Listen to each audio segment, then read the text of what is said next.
They'll say, oh, what do you mean? This is what Moses did. It's because they don't know. This is why it's so important to study Jewish history. It's almost as important to study Jewish history as it is to study Judaism, because there's no way you're going to be able to come up with any of these answers if you don't know the timeline. I heard someone on Facebook post today, really just repeating what Rabbi Mizrahi, one of these YouTube rabbis, says over and over again in justifying the oral law. There's two components of Torah. There's the oral law and the written law, which is not true. Torah is Torah. And then the person includes all of Tanakh as Torah. Now, any student of history knows that Tanakh or Nach wasn't canonized till even after the death of Jesus. So how could that be considered Torah? And they include Rashi, and they include the Rambam. These are rabbis who lived in the 1100s, 1200s. This is also Torah? Right when you say that, how can Nach, when Nevi'im and Ketuvim be Torah, if the rabbis didn't really canonize it till later on? And canonization in the Jewish world is different than canonization in the Christian world. It was just sanctioned as books that were worth studying, mainly for their historical significance, but not because they were in some way adding to the Torah or it replaced Torah. All these books were there to ultimately bring you back to the Torah. There were many books that weren't accepted by the rabbis. For example, Beit Shammai never accepted the book of Esther.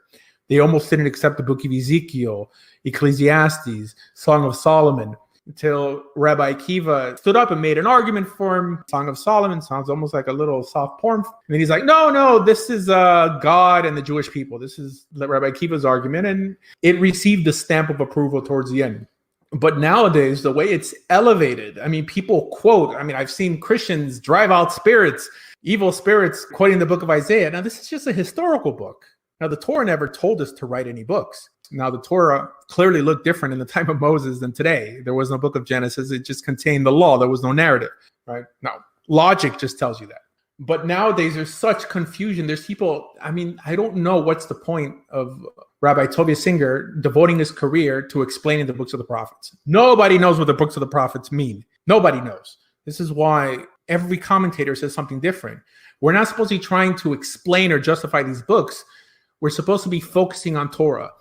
If by studying these books, you come to a new conclusion, something that you think that God has added to his mandatory belief system, then you must know you're interpreting it wrong, because not even a prophet could add to the Torah. That should defeat every Christian argument.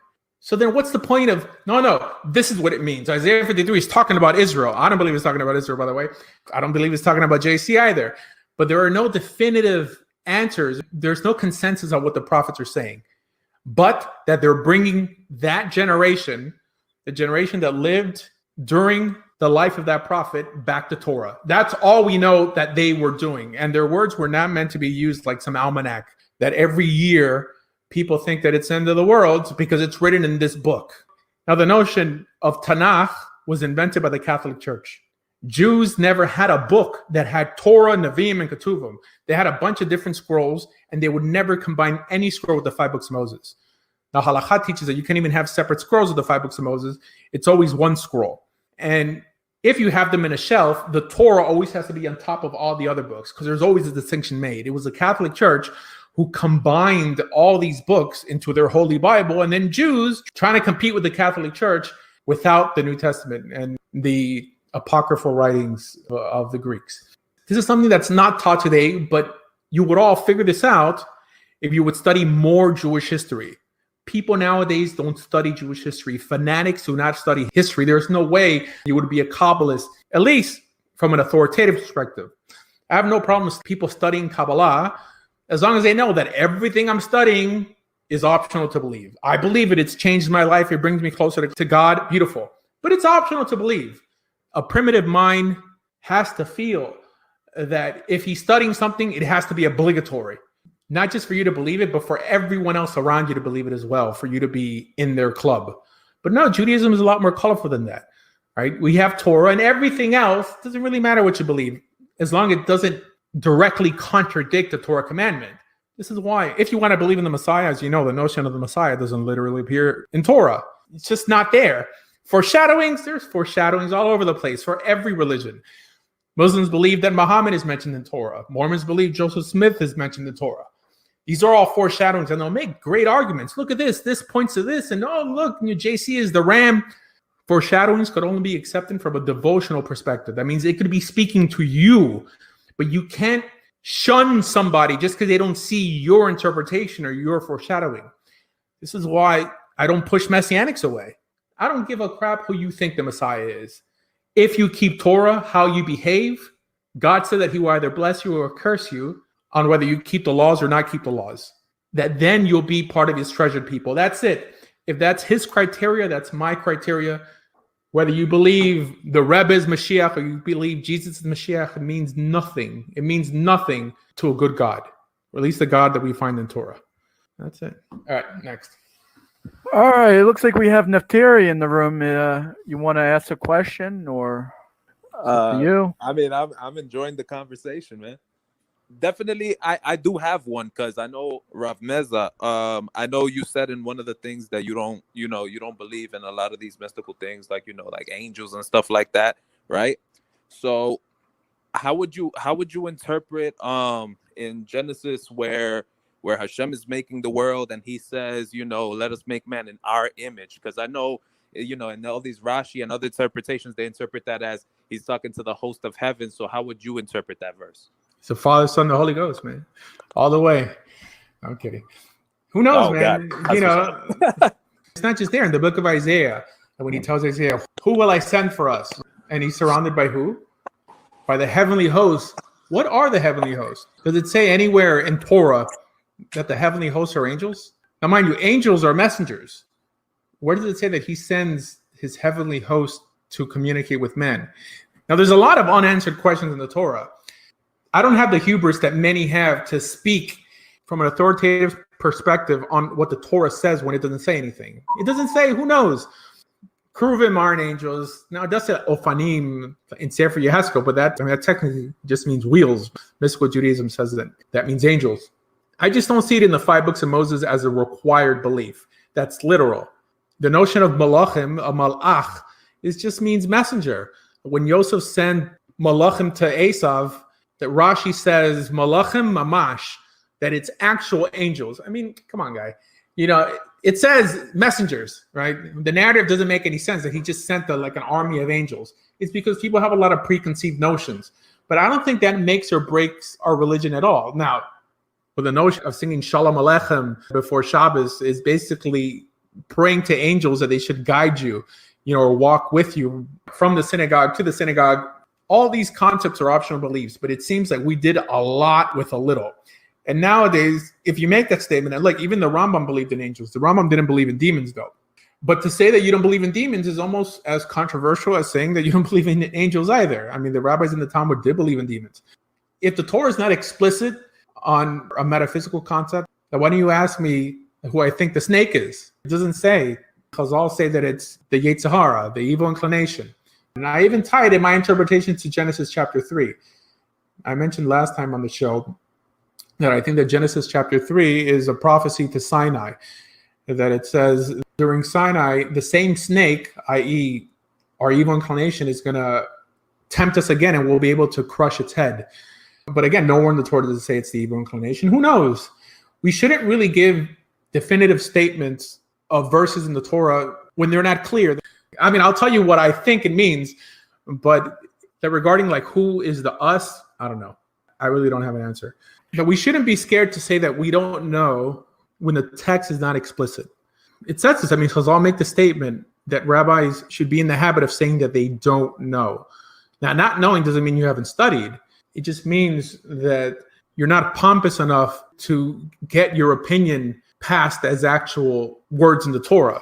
People say, oh, well, this is what it means. When you ask a rabbi any question, what does this verse in Torah that it itself doesn't explain, what does that mean? He'll give you an answer and send you on your way. He won't say, well, in my opinion. He'll never say, in my opinion. But that's what it is. Now, him knowing himself that it's only his opinion is not good enough. If you don't tell the person who's asking you that this is just my opinion, you're kind of setting up your student up for disaster, because he's going to walk around saying, well, this is what my rabbi teaches, and if you don't accept it, you're wrong. It sounds sort of stupid. That's what I get every day on Facebook, Rav. That's what I get. Well, my rabbi said this. Are you saying you know more than my rabbi? Well, he's an authentic rabbi. First, there's no such thing as an authentic rabbi nowadays. Okay. The smicha we have was invented in 1538 by the Ma'aribe Rav in Sfat, and it wasn't even university accepted. It's a ceremonial smicha. There's no such thing. I heard someone trying to defend Michael Skolback. Someone challenged. I mean, I don't know why people they have no issue challenging anything I say, right? But someone had the strength to challenge Michael Skolback, and then someone said, "How dare you challenge an authentic rabbi? Don't you know you could be put to death for this?" Like something stupid like that. Now, I don't care if he said that, because I know there's a lot of misinformation out there on how Judaism actually functions. What pisses me off is that Michael Skolback stayed quiet. He didn't respond and say, hey. I mean, he didn't break it down. And this is what other rabbis see that are red flags. And there's red flags all the time. Heck, a rabbi wearing a black hat and a long coat and a long beard is a red flag. Because why do you wear that when you don't have to? If you claim to believe in the oral law doesn't require you to have a long beard. Oh, you're doing it because you know it's a prop. Heck, when I started making videos in Israel, I don't know, 15 years ago, my early videos, I had long peyot. Why? Because I lived in a community in Israel that was whatever. That was the in thing to do. And I realized that it was also a good tactic to get people to take you seriously. If all these rabbis, just imagine them. I wish there was a Facebook artist, like a Photoshop artist out there that could take the most prominent rabbis and they would like Photoshop off their beards, take their black hat off and put a little baseball cap and, I don't know, kind of make them look like me a little more. I wonder if people would still take them seriously. But that's something that we have to get over. These things that for someone to be religious, they have to look primitive. This is one problem I had when I lived in Jerusalem. The old city is dirty, man. It's full of cat crap all over the place. When they were initially building Jerusalem, now Jerusalem nowadays, the walls, all this was built by Suleiman the Magnificent in the Middle Ages. That's not real Jerusalem. The real Jerusalem is like 30 feet under that. But when King Solomon was beautifying the temple, they were using the most advanced technology, sand hydraulics and all this stuff. And now we're striving for things to look old and primitive because it gives us this holy feeling. Look, if Moses was alive today, I mean, he'd be in a Bugatti. He'd be in a two-piece suit, Rolex. He's the person the law is being given through. You better believe he's going to roll in style. What's this thing that when people try to be more religious, they'll start dressing like Charlton Heston, the Hebrew Israelites? Why do they dress like Thundercats instead of saying, no, let's study history a little here? People didn't dress the same in Talmudic times as they did in the time of Moses. Let's put the nonsense aside. I mean, this is as stupid as picturing God with a white beard and a white robe. Come on, guys. Let's not get stuck on first stage thinking. Let's put away these silly things of our youth. Thank God for the internet. You know, I was watching Malcolm X. Malcolm X is one of my favorite movies. The scene that comes to mind is when he's in the prison and he's arguing with the priest. And he's like, well, you know, Jesus is not white. And then the priest looks at the picture and says, well, can you see that Jesus is white? I'm thinking like, even when this movie came out, and Malcolm X must have came out over 20 years ago, this was a groundbreaking argument. I'm sure people are saying, wait a minute, maybe Jesus ain't white. How can such a primitive thought even exist on a Facebook group today? It would be like, what, are you under a rock? It's just because society has advanced. Us as religious people, we've advanced to acknowledge that Jesus wasn't white, that Jesus didn't have long hair. Now, I'm not a Christian. I'm using Jesus because he's probably the religious figure that people have images of on their wall. God isn't white. You know, these arguments, oh, well, he has hair like wool, and now they're saying he's black.